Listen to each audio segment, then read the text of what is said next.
Tolegaa mata dureen barnoota keenya irraa kun maal jedha? Ammuma namoota kana shanan irraa fagaadhu. Eenyummaa namoota kana shananii wal faana ilaallaa jechuudha. Keessa ati sarara jirta, namoonni sitti dhiyaatanii jiran namoota akkamii akka ta'an adda baaftee guyyaatti beektudha jechuudha. Tolegaa barnoota keenya waliin turtii gaarii.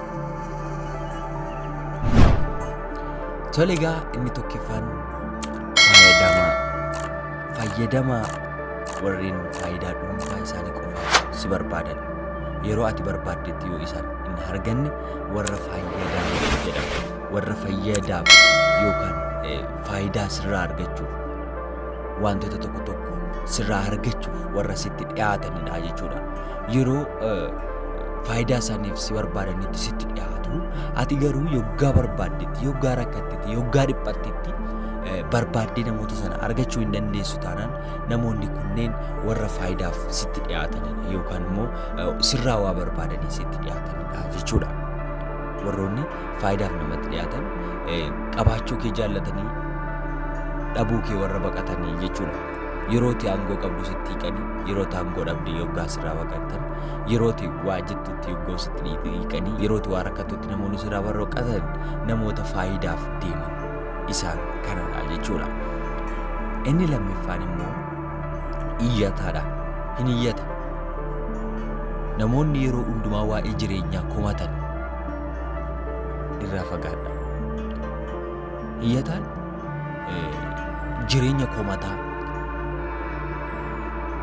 akkas ta'e maali jireenyi kuni? Jireenyi qaalayeera, jireenya akkasidha, akkamiin godha, akkamiin hin jiraadha, akkamiin akkas godha, jireenyi kun hin ta'u, jireenya akkasidha, maal hojjennaa na uume rabbiin, maal hojjennaa akkasina godhe rabbiin.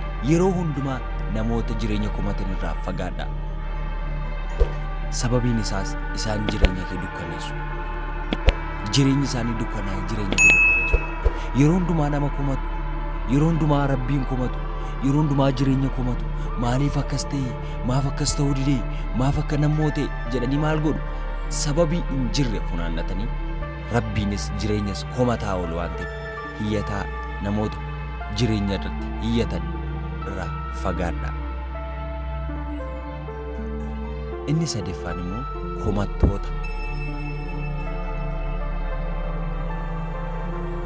Komattoonni warra si komachuuf dogoggora ati hojjette si yaadachiisuun akka ati ofitti ceephotu, akka sitti dhaga'amu, akka ati jeeqamtu kan godhanidha.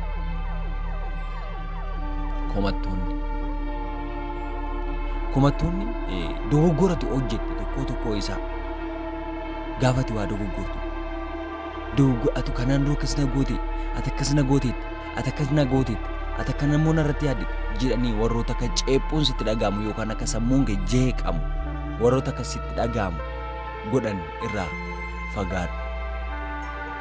Warra waan jiruttis, waan tan jirretti, waan guddaattis, waan xiqqaattis fayyuma si komatan irraa fagaadhu. Sababiin isaas wanta isaan si fayyadan yoo jiraate ceephuu sammuu qofaati waan ta'eef, jeeqamuu sammuuti waan ta'eef irraa fagaadhu. Warra waan ta'uttis wanta ta'anittis si komatan irraa fagaadhu. Inni afreeffaan dorgomtoota. Namoonni si waliinis ta'e namoota biroo duukaa wal dorgomuuf wanta hin jirre godhan.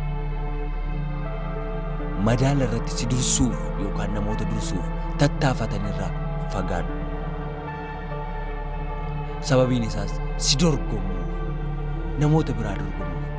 Maaliif namtichi kun osoo of hin ta'in akka namaa ta'uu utoo hawwuu waan ta'eef amala killee siin jijjiirsisee akkati nama dorgomtu, akkati eeriyaa kee dorgomtu si taasisa waan ta'eef. Namoota nama dorgoman uffannaatiin, nyaataan, adumsaan, gocha adda addaan namoota nama dorgoman irraa of qusadhu. Abaluun wayyaa akkasii uffatanis wayyaa akkasiin uffadha. Abaluun wanta akkasii godhanis wanta akkasii raawwadha. Namoota jedhan irraa fagaadhu, dorgomtoota irraa. Tolegaa inni xumuraaf inni shanaffaan immoo warra nama miidhan. Namoonni irra deddeebi'anii dhiifama gaafachuun gowwummaa waan isaanitti fakkaatuuf irra deddeebi'anii si miidhan irraa fagaadhu. warra nama miidhanii irra deddeebi'anii dhiifama gochuun gowwummaa fakkaate dhiifama gochuun dugu wanta nama gadi sitti fakkeesse irra deddeebi'anii sababatti dhiifama gootuuf jecha nama miidhan irraa fagaadhu. Sababiin isaas nama miidhuun xiqqaaf guddaa hin qabu. Faayidaa dhuunfaa isaa fedhee nama miidhuu irraa fagaadhu. Nama zimmi jedhee fayyuma nama miidhuu irraa fagaadhu. Sababiin isaas siifis boru hin oolu waan ta'eef.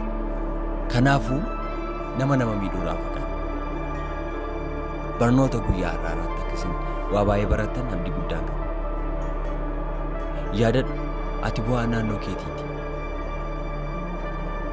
Jireenya kee jijjiiruu yoo barbaadde naannoo kee qulqulleessi.